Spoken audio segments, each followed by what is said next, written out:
Hi members, my name is S.L.Ager and I'm the author of the Cadwallader Quest Vocabulary Trilogy, that's a mouthful, and their supporting workbooks, and you can see all those behind me. I'd like to welcome you to, well, I don't think she really needs much of an introduction, but let's talk about her group first. So we're in the 11 plus ISEB, SATs, GCSE and A-level resource group, and this section is usually called Tutor Focus, but today it's going to be Agnes Focus. We are going to meet our wonderful founder, who I call a human dynamo because she never stops and she makes me tired just looking at what she does. And if I could achieve just a fraction of what she does, I would give myself a big pat on the back, but I don't. So anyway, today I am thrilled to be here with Agnes William O'Brien. Hi Aggie, how are you doing? Hello Sheena, it's always lovely speaking to you, and you know, that was, wow, a bit of an introduction. Thank you so much for that. It's totally true. You make me tired just stop looking at your itinerary and what you managed to get done, and you know, and also you've become very artistic recently. I love all the posters that you do, and between you and Lucy Kennedy, you know, you've got a real little thing going there. So oh yes, trying to get a bit more techie. Yes. That's great. I used to be techie, now I'm a bit techie. No, it's great.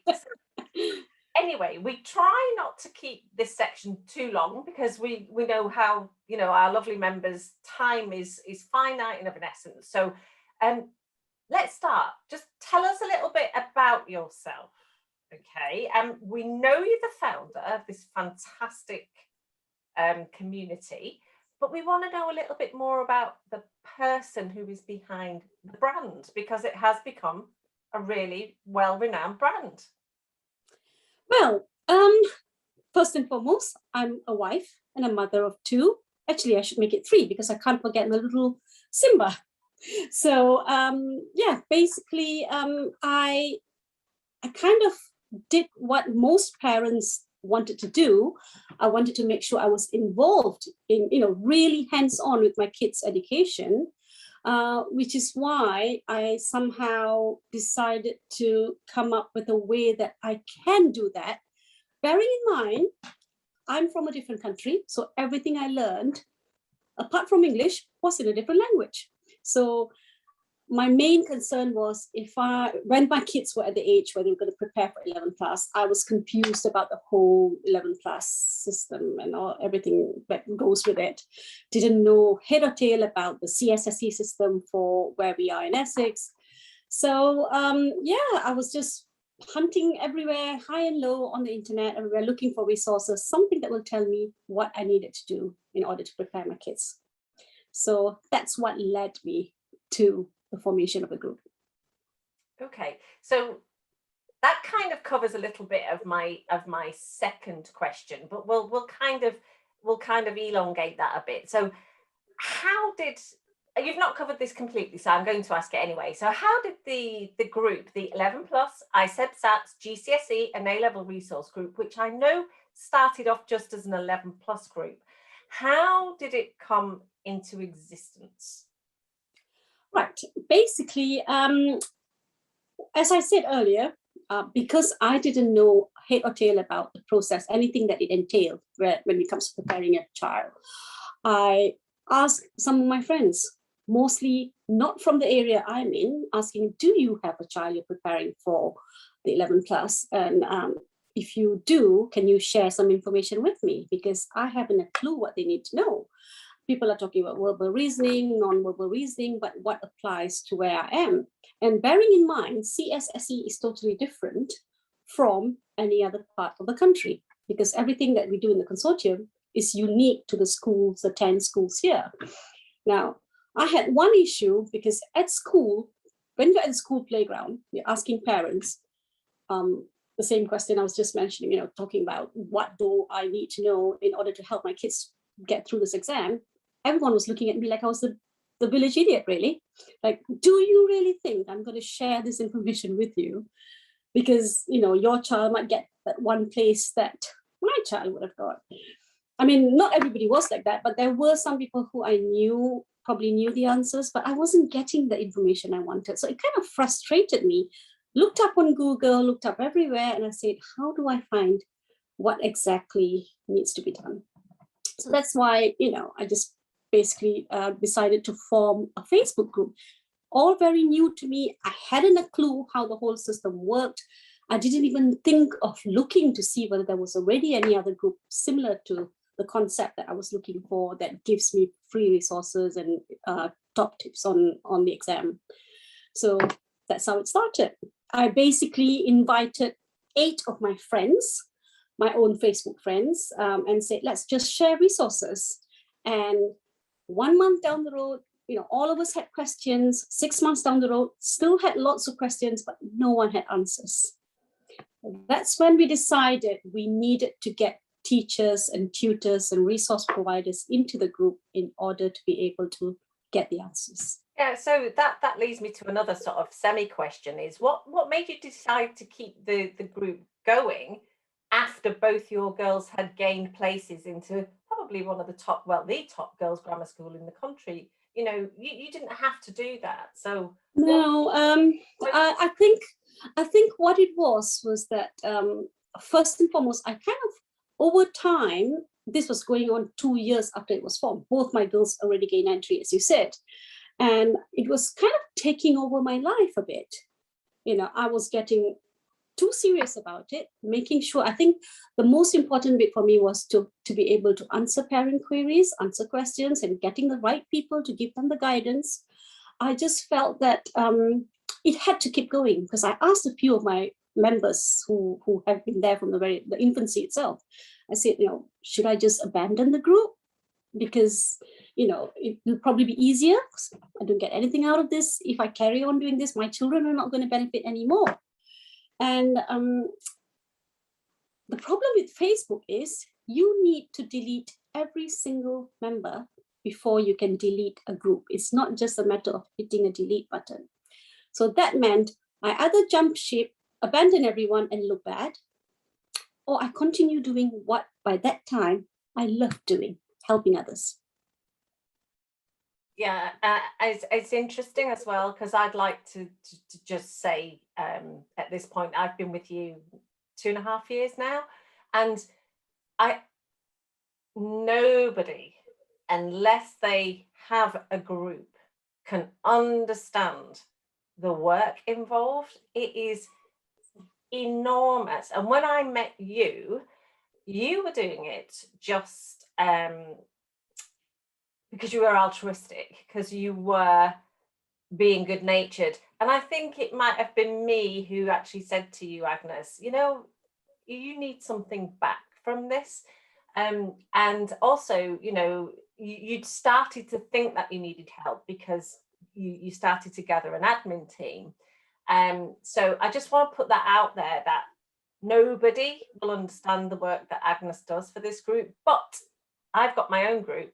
She does much, much more than me because she's just a bit of a complete perfectionist. So, and she's got far more members. So it is really hard work. I just wanted to put that out there. So, and talking about admins, Agnes, this brings me to, obviously you decided to keep the group going, but you realized you needed a bit more assistance. And so when and how did you select an admin team? Because you've got a real range of experts there now. Well, as you said, 2.5 years ago, when I first started talking to you, how did that happen? First and foremost, I must mention that I was beginning to look at support network. How could I get help in doing this? And I knew that there were loads of tutors and authors like yourself, and you were ever so helpful, always answering parent queries and all that. And then I realized she's an author. So I think I contacted you first and asked if you wouldn't mind, you know, helping me to moderate the group or be an admin to do things. And I think we talked about the competition, didn't we? That was the first competition we were talking about. And you came on board, and I think the same week, we also got Richard Gray in. And then we had Sharon's ball. And then, as you can see, now we've got 13 admins with a range of expertise coming, into the group. And every single one of them brings something to the table that is unique to themselves. And I'm so proud of the team. So I think at that point, that was also the time when we were trying to look at how best this would then continue to benefit me as a parent and my children. And then we looked at diversifying the group to make it what it is today. We included ISAP. We thought that, 11 plus, once it finishes, parents will leave the group. So we decided, all right, let's add ISAP, SATs, GCSE, and A-level. My kids are now in year 10 and year 12. They are in the group and they benefit from it, continue to benefit from it. And of course, we are trying to add more stuff into the group that suits that key stages as well, those key stages. Which leads me into, is a really good segue to the next question. So give us an overview of how the group has grown from strength to strength, because I think when I joined 2.5 years ago, did you have under 3,000 members? I can't remember. That's right. We only had 2,000 members then. Yeah. And then as soon as I started adding you wonderful admins, once you came on board and started sharing, I think about two and a bit years ago, we started sharing all this word of the day, idiom of the day, and all this new ideas that we were generating but the group has basically just grown organically over the years. The 2.5 years that we've had since starting to have admins on board is when it really started to grow.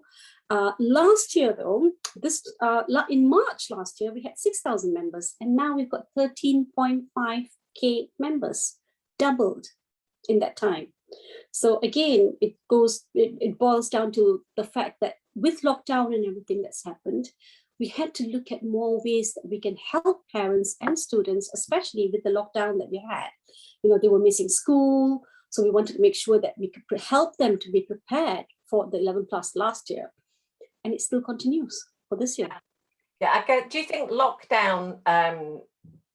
lockdown parents were looking at Facebook for more help? Most definitely, yes. I think the online school, as we call it, right? What we have is something similar. So it's an online school community that has really come to the rescue for a lot of parents. I know, because I've had so many parents who come back to me and tell me how grateful they are for what we do. Because remember, anything and everything that we do as an admin team, as resource providers, whoever comes on board and helps us to share stuff, everything is done for free.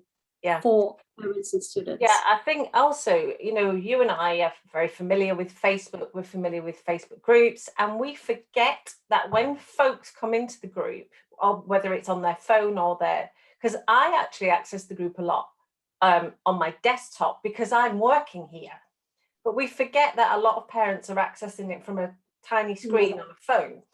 And what I think is different, what I want parents to understand is that within your group, they could probably actually get everything they need, certainly for the 11 plus, ISEB, and certainly for SATs. I mean, if you've gone through the 11 plus, the SATs should be pretty easy.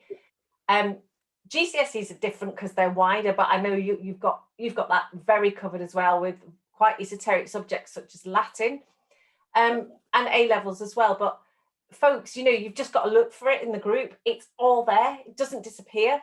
So, we've now got guides. The guides are great. You just look for the tab of guides, click on that, and everything's bunched together. So everything you need is there. So it's actually worth spending a bit of time scooting around the group and search for things, because once you search for things and hashtags, it'll just pop up, because I absolutely know everything is there.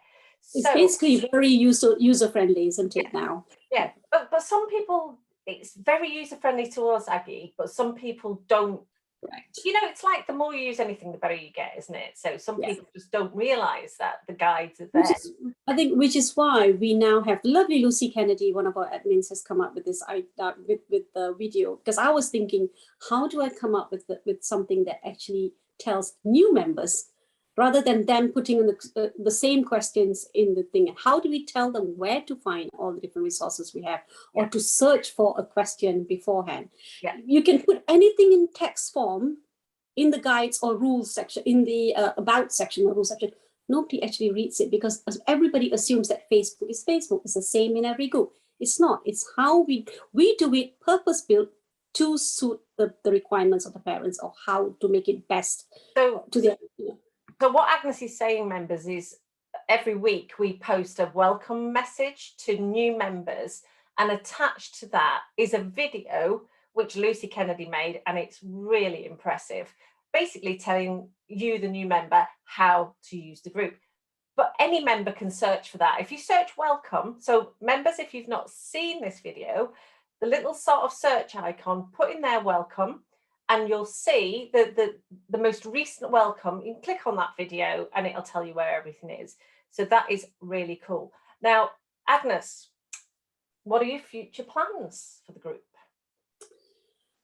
Because I know you'll have some. I do have plans. I'm constantly thinking, this group is now my life. I would say it's my life, because to me, it's your job. It's my job. Yes, well, I do have a daytime job. I do have a job that I do, apart from this, I do have a paid job, as you call it. But I want to just continue to look for ways that generates new interest for members.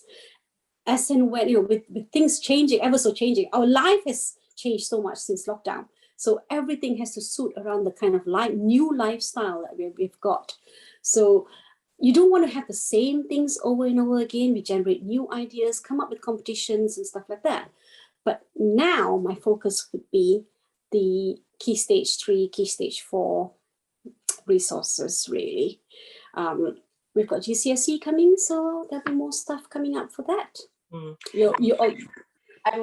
As a parent of, so Judy's in year 9 going to 10, and we've got girls in the same year. There is, and this may have been done and I may have missed it, because obviously we're all really busy. And what I would like to see is, and I did not go to university, so I don't understand the UCAS.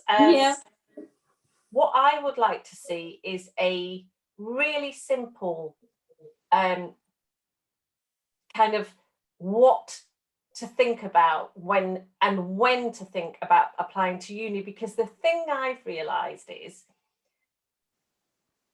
I think our school, Kendrick, although they had a meeting right at the beginning in September, it was one meeting, and if you couldn't attend, or you didn't attend, or you just missed something in that meeting, there were things that you didn't realize. And although they're telling the kids about the UCAS process, unless you're actually online researching it, it's quite tricky. And it would be nice, and forgive me if somebody's already done this in the group, but it'd be nice to have a UCAS for dummies kind of session, if we've not had one. Actually, funny you should say that, because that is already in the pipeline. I have got all that planned already. Yes. But I think also, I mean, I'm sure loads of our members have all been to university, because we've got, so many doctors, engineers, you name it. Yeah. But also getting across to the parents the importance of predicted grades in the A-level year is actually more important in some ways. We've seen it for this year, isn't it? Yes. Actual A-level results, in that, yes, you could get better results than you predicted, but then you've got to go through that whole adjustment thing. So anyway, I digress there. So apologies for that. But no, that's fine. That's fine. I'm glad to hear it's in the pipeline. Now, you're going to find this next question difficult, because you are only allowed to give one. Do you understand, Agnes? One. Not 2, not 5, not 10. One top tip for a parent. Now, it's up to you which area you give that tip to, whether it's 11 plus or, I mean, you've now been through 11 plus, SATs, GCSEs and A-levels. So although you've not done a final A-levels yet. So, yeah. Your top tip, and it's one. Every child is different, be it your own or anyone else's. Do not compare between your own two kids, because no two kids would do exactly the same way in preparation or attitude towards learning. I think I find that in my own kids, one really slogs her guts out, whilst the other would just be the last minute prep kind of thing and score higher than the sister would sometimes. Would sometimes be agonizing to watch. But how is it that you can do this when your sisters put in more effort and kind of, but I think most parents don't realize how difficult these exams are getting. So this is why we've also got in our group, we've got, can you outsmart a 10-year-old, to see whether as a parent, if you were to go ahead, to sit for the 11th class, whether you can actually pass. So always trust your child and, let them get on with it, but make sure you're hands-on with whatever they're doing. It's so important. Whether you have been to university or not, it doesn't matter. If I can do it, if Sheena can do it, everybody else can do it. So the takeaway I'm hearing there as well is forget the comparisonitis. Try not to compare. Yeah, just focus on what you're doing. Yeah.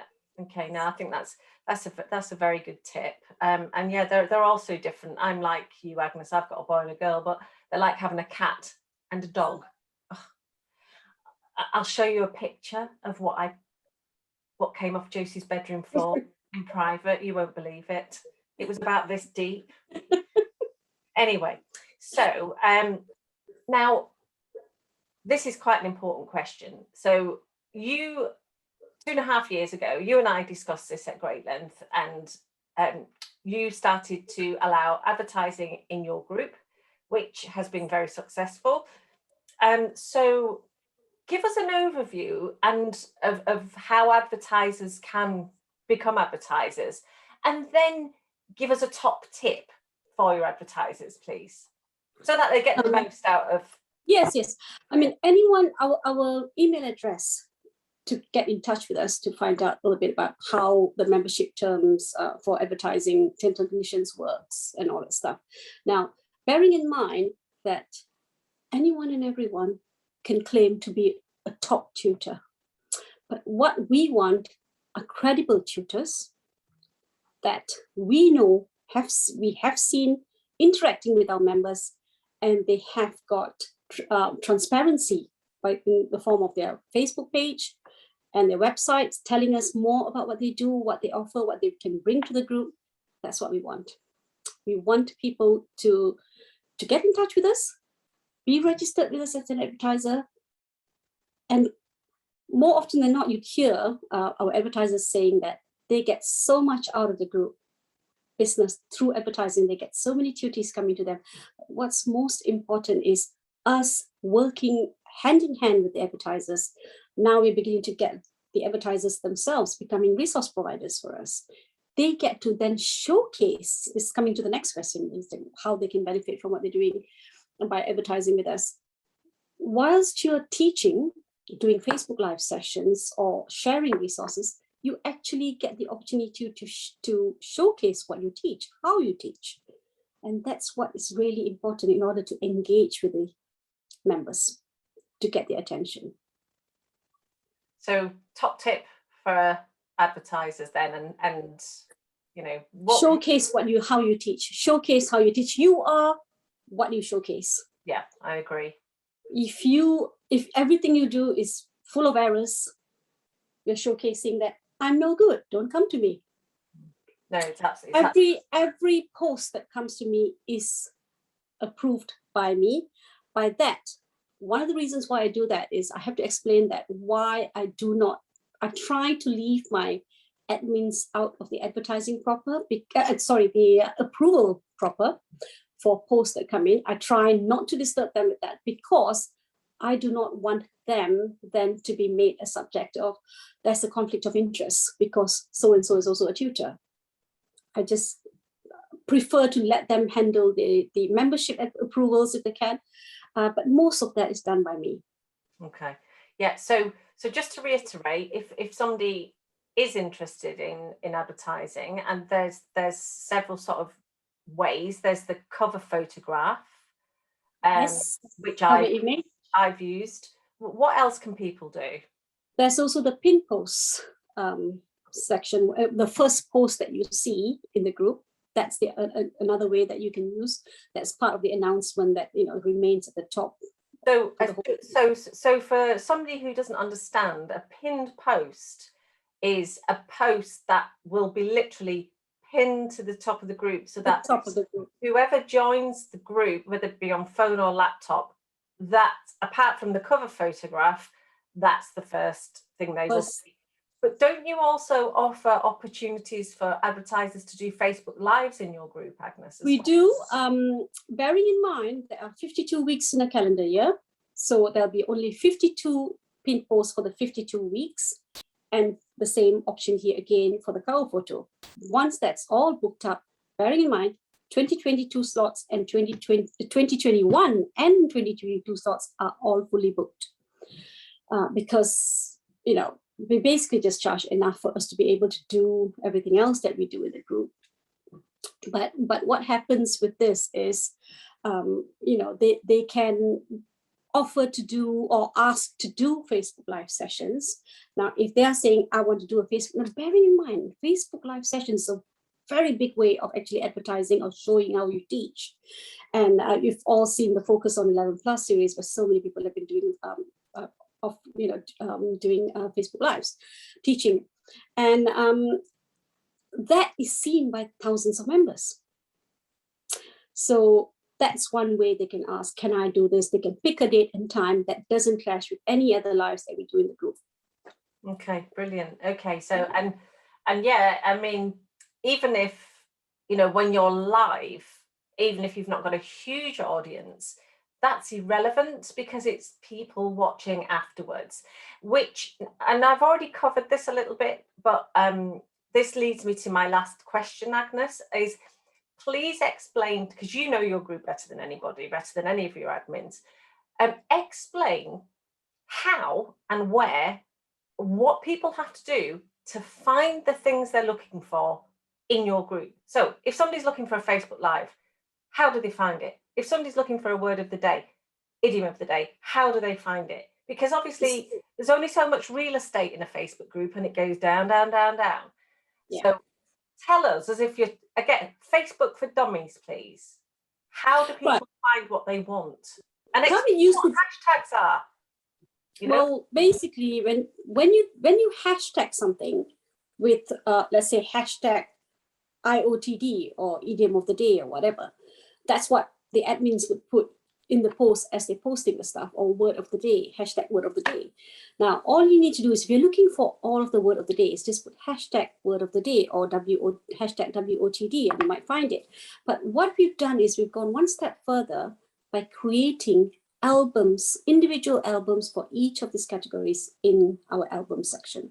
So you'll find all the word of the days in words of the day, in word of the days rather, in their own album, and there are, the idiom of the day on its own, all the literary devices, simply similes, metaphors, alliteration, and personification, all of those have got their own individual albums as well. So it's the same with the language albums as well. And just to interrupt you, Aggie, albums will be a tab, or it will be a tab. If you're on the mobile, it will be a tab just below the group's name. But if you're on laptop, desktop, you would have to search under media. I think within media there is the album section. And then for videos, we have started putting stuff mostly in the categories that they are, like we're talking about exam formats and stuff like that. That's in guide number 1. CSSE, I think, is guide number 2. And yours, Sheena, is... Tell us what guides are, Agnes. So again, Facebook for Dummies, what are guides and where can people find them? Again, if you were to look on the tab on the mobile, you'll find guides there. And I think guides on desktop is the same as well. Again, it's on it's listed as guides on the side, on your left hand side. So just click on that and you'll see all of them So Okay. basically you click on guides, and then within the guides section, there are There'll be other sections, which there'll be category, yeah. Everything is together. So for instance, there is a guide on tutor focus. So if you want to look Yes. at, you want to know our tutors, guides, Click on that and you'll see all the sessions there. and everything's there. So we do try to make things as easy as possible. So is there anything else, Agnes, that you need to We've got verbal reasoning, non-verbal reasoning, all the lives that you see. And I think we've only started with the recent live sessions that we've had. But I'm in the process of trying to get them all into everything else that we've done in the past 2.5 years or so that we've been doing lives. All those will also be moved to the guide section according to category. The next thing we are working on is we've also got a YouTube channel. So we're still working on that one, and there's going to be a website as well. So this is part of my future plans that's coming up. Instagram will be up. But it's going to be a big one. This is my future plan that you were asking earlier. Yeah. There's going to be loads more ways of accessing the group information, but ultimately we want to maintain this community that we built. Okay. To continue to help parents, and parents who come to us in preparation for 11+, we want them to stay on until A level, and hopefully we can then guide them towards university as well. Yeah, which is where I am at the moment. Ugh, I don't like We're hoping to, fingers crossed, we are going to get people in to talk about university applications and what to expect when you go to university, and maybe have some undergraduates or graduates to come and talk to us about how life in university is for whatever field they're thinking of going to. So Agnes, it's been absolutely lovely to talk to you. You've told us about plans. So at the moment we can find you obviously in the Facebook group. Is the YouTube channel live yet? Is anything live yet? We have put a couple of things there, but I need to start working. This is my plan for this holiday season when I do not have to go taxiing my kids here and there. Hopefully not. I think it might double up actually. Well, that said, one child has turned 17, so she'll hopefully be driving me around. Yeah. So we'll see. But going back to how to find what we have in the group, yeah. I think when you post this video, we will then share that video again when we talk about where to find things for new members. So that will probably be there to help as well. Yeah. Okay. And before we wrap, is there anything I've forgotten, Agnes, that you want to say about the group? Or because I don't think I've forgotten anything, but I might have done. I think you've covered everything, Sheena. You are always very thorough in whatever you do. I think you are one of the backbone of the team that I've got. I can't thank you and the admin team and the resource providers enough for everything you do, because you guys are the reason why we are where we are. And I think the last thing I would like to say is everything that's good, you need to share it. Share the group, get more members. I mean, sharing knowledge never goes to waste. So let's bring more members to the group. Now, it's a fantastic group. It's really well run, great admins, great content, great atmosphere. So well done you, and thanks. Thank you. And thank you for inviting me in there, and for inviting me to be an admin and giving us such a great platform. And yeah, it's great, and meeting some really nice new friends. And yeah, cool. Thank you, Agnes, and hats off to pleasure. The human dynamo who tires me out just listening to her. Thanks, Sheena. Always my pleasure. Bye-bye. Bye, everybody. I hope you enjoyed it. Bye, Aggie. Thanks a million.